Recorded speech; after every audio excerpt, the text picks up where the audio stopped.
Hello everyone, आज इस video में हम सब लोग जानेंगे कि जो आरआरबी एनटीपीसी का एग्जाम होने वाली है आखिर उसका तैयारी कैसे होगी। क्योंकि बहुत कम समय बचा है हर कैंडिडेट के पास। इसका तैयारी के लिए आपको मात्र 30 दिन का समय बचा हुआ, क्योंकि जल्द ही इसका एग्जाम होने वाली है। तो ये 30 दिन का रणनीति क्या होगी तैयारी करने का, और किस तरह से इसको कवर किया जाए सिलेबस को का टोकरी जो है इस वीडियो में आपको देने वाला हूं। तो आप सभी लोग वीडियो के लास्ट तक बने रहिएगा। यदि आप चैनल पर मेरे नए हैं तो चैनल को सब्सक्राइब जरूर कीजिएगा, लाइक करना न भूलिएगा। यहां आप देख रहे होंगे कि आखिर आरआरबी एनटीपीसी हर इंसान, हर जो कैंडिडेट जो है इसकी तैयारी में लगा हुआ है, तो उसका कहीं ना कहीं बेसब्री से इंतजार रह रहा है कि एग्जाम कब होगा, एग्जाम कब होगा। कहीं ना कहीं ये दिमाग में तो चलना बिल्कुल 110% चाहिए, लेकिन उसके पहले तैयारी क्या हुई है खुद को जांचना बेहद जरूरी है।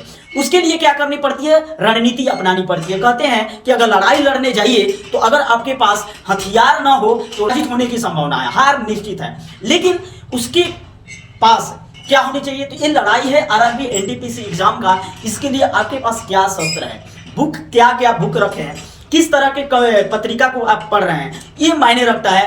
ताकि देखिए हर पत्रिका अलग अलग है, हर बुक्स अलग अलग है, लेकिन उसमें कहीं ना कहीं टेक्निक तरीके हर एक अथर का होता है। तो वो नॉलेज आपको यहाँ देने वाले हैं, वो जानकारी आपको देने वाले हैं। क्या ये आपके पास बुक अवेलेबल है? अगर बुक ये अवेलेबल नहीं है, इसको रीडिंग नहीं कर पा रहे हैं, तो जल्द ही मात्र 30 दिन के लिए ये अपने पास अवेलेबल कर लीजिए और उसकी तैयारी में जुट जाइए। आपको मैं बताना चाहूंगा मैथमेटिक्स का आप किसी एक बुक रखे होंगे, आर.एस. अग्रवाल का रखे होंगे या साहिर अहमद का रखे होंगे, किसी एक पर अथर का रखे होंगे। लेकिन मैं कहूंगा उसका छोटा छोटा पैकेज आता है, आपको बुक स्टॉल पर मिल जाएगी क्वांटिटेटिव एप्टीट्यूड का। इसके अंतर्गत अर्थमेटिक्स आता है, अलजेब्रा आता है, ज्योमेट्री आता है, ट्रिग्नोमेट्री आता है, नंबर सिस्टम, इस तरह के चैप्टर आते हैं इस बुक के अंदर। अगर ये बुक आप ले लेते हैं तो इसमें विचारों का आदान प्रदान किया गया है। इसमें बहुत सारा टेक्निक लगाई गई है कि आप किस तरह से एक छोटे अर्थमेटिक चैप्टर जो है, अलजेब्रा का जो चैप्टर है, इसको कैसे हैंडल कर पाएंगे, उसमें सारा टेक्निक के माध्यम से सॉल्यूशन दी गई है।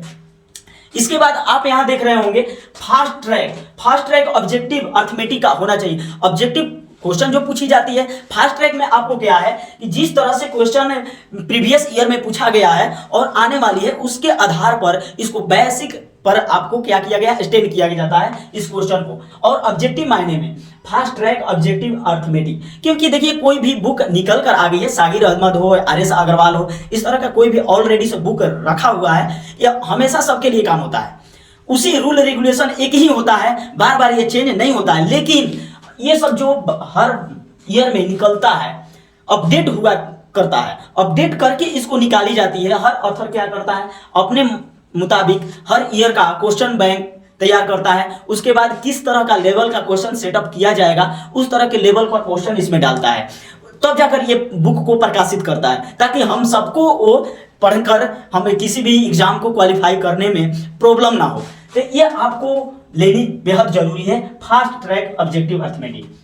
इसके बाद एडवांस मैथ जनरल कंपटीशन का एडवांस मैथ, जो क्वेश्चन नहीं आ रही है, जो पिछले ईयर में भी नहीं आया है, उसको भी हैंडल करना है, उसको भी लेना है। केवल ध्यान में रखना ये है कि क्या ये सिलेबस के अंदर है कि नहीं। जिस चैप्टर का ये मैथ पूछा गया है, ये मैथ जो है उस सिलेबस के अंदर में है कि नहीं, उस चैप्टर के अंदर में है कि नहीं। अगर नहीं है तो वो पढ़ना भी बेकार है, अगर है तो पढ़ना बेहद जरूरी है भी तो क्या उसका क्वेश्चन पिछले ईयर में आया है, नहीं आया तो भी पढ़ना जरूरी है, क्योंकि संभावना ये बनती है कि अगले बार में ये आ सके। लेकिन आपके पास मात्र 30 दिन है, 30 दिन में उतनी दुगनी को तेज करनी है ताकि आपका जो ये एग्जाम जो है बिल्कुल भली भांति निकल सके।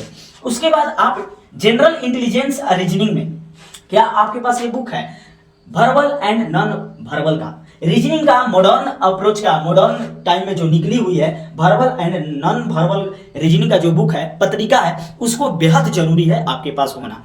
उसके बाद आप देख रहे हैं टेस्ट ऑफ रीजनिंग का टेस्ट, जो भी बड़े बड़े जो टीचर एडर थोरपे का आप टेस्ट ऑफ रीजनिंग ले लीजिए। ये बड़े बड़े इंस्टीट्यूट में इसको टेस्टेबल किया गया है, बहुत ऐसे स्टूडेंट हैं इनको टेस्ट दिया गया है, हर दिन एवरीडे टेस्ट लिया गया है। तो वैसे बुक को आपके पास होना बेहद जरूरी है, क्योंकि आप उसको टैग करेंगे, आप क्वेश्चन को पढ़ेंगे और उसका आंसर सॉल्यूशन करेंगे। तो मैं इसमें आपको भली भांति बताने वाला हूं कि इतने सारा तो मैं बता रहा हूं, लेकिन कैसे 30 दिन में कवर होगा, ये वीडियो के लास्ट तक बने रहिएगा, स्किप ना कीजिए। वो टिप्स मैं देने वाला हूं, बेहद 110% रिजल्ट आपके झोली में होगी।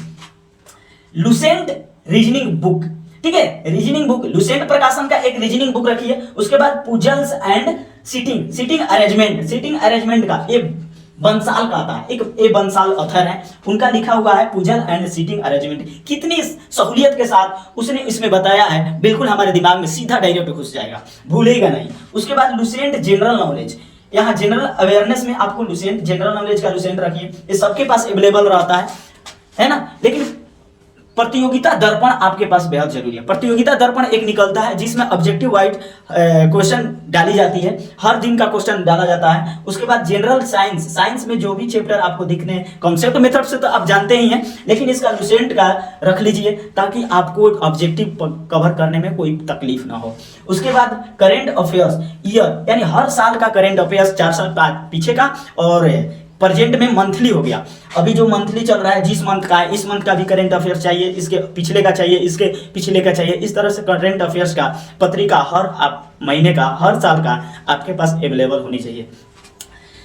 अब बात आती है कि इसको हम कवर कैसे करें, कैसे 30 दिन में मात्र इसको हैंडल कर पाएंगे। आपके वो केवल 10 घंटा कंपटीशन का अगर स्टूडेंट है तो 10 घंटा कोई ज़्यादा नहीं रहता है, 10 घंटा बिल्कुल आपको पढ़नी पड़ेगी। जी हाँ, मैं ठीक कहा, 10 घंटा अगर आप कम पढ़ रहे हैं, समय दे रहे हैं अपने ऊपर, तो समझिए कि कंपटीशन में कोई ये नहीं कहा जा सकता है कि आपकी एग्जाम निकल सकती है। लेकिन इसके लिए 10 घंटा बहुत होता है, क्योंकि स्ट्रैटेजी आपको बनानी है, आपके पास समय आप खुद जानते हैं मेरे पास कितना है। अब कैसे है, अगर मान लिया जाए कि कोई भी ऑब्जेक्टिव क्वेश्चन का आपने प्रैक्टिस सेट हो या कोई भी हो बुक पलाटा, उसमें क्या करनी है कि एक क्वेश्चन को पूरे हैंडल में पढ़ना है। पढ़ लिए, इसके 4 ऑप्शन दिए जाते हैं, ए बी सी डी करके, और इसका डायरेक्ट पेंसिल रखिए, उसका डायरेक्ट आंसर कीजिए कि इस क्वेश्चन का आंसर क्या होगा। इस क्वेश्चन का आंसर अगर बी है तो बी को कट ऑफ कीजिए। क्वेश्चन नंबर 2 को पढ़िए, इस क्वेश्चन में इस ऑब्जेक्टिव कौन सा क्वेश्चन होगा, तो ऑब्जेक्टिव नंबर इसका सी होगा। इस तरह से टिक करते जाइए हर 30 मिनट में आपको 100 से ज्यादा क्वेश्चन को टच करता नहीं है। 30 मिनट के अंदर 100 से ज्यादा, ये जनरल अवेयरनेस का बात बोली जा रही है, ये कवर हो जाएगा। करंट अफेयर्स आपके हैंडल में होगा, क्योंकि ये हैंडल में हो सकता है ना, तो मैथ तो 110% आप हैंडल में कर ही लेंगे।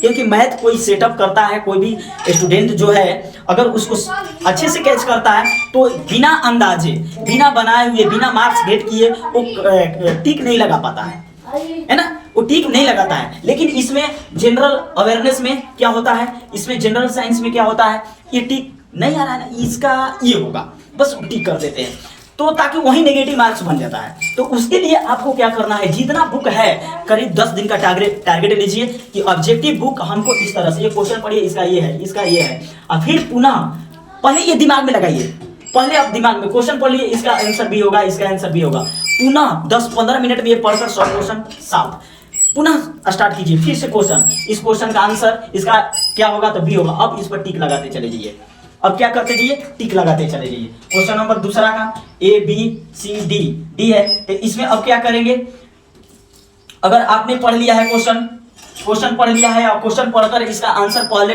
बार में आपने देख लिया कि ए होगा, तो अब इस पर दूसरे बार में टिक लगा देंगे। क्वेश्चन नंबर 3 में अगर कोई ऑप्शन नंबर है इस तरह से है, तो अगर इसका क्वेश्चन आप पढ़ लिए कि इसका तो आंसर हम भाई डी मारे थे, तो अब इसको टिक कर देना है। पुनः चौथा नंबर को पढ़ना है, अब पुनः चौथा नंबर में अगर जो भी ऑप्शन होगा, आंसर होगा, उसको टिक करते जाना है। इस तरह से करीब पूरे बुक को आपको 10 दिन में खत्म कर देनी है। मात्र 10 से अधिक अगर टाइम लग रहा है आपको, तो 15 दिन में बिल्कुल इसको साफा खत्म कर देना है। 15 दिन के अंदर में इतना ध्यान में रखिए कि ऐसा कोई भी एग्जाम नहीं है जिसको आप क्वालिफाई नहीं कर पाएंगे। आई होप कि हमारे द्वारा ये दी गई जानकारी आपको बेहद अच्छी लगी होगी। तो इसी तरह के फिर नए वीडियो के साथ पुनः मिलूंगा। इससे पहले मैं कहूंगा कि इसका एग्जाम बेहद नजदीक आ चुकी है, मात्र 30 दिन का समय बचा हुआ है। Thank you so much.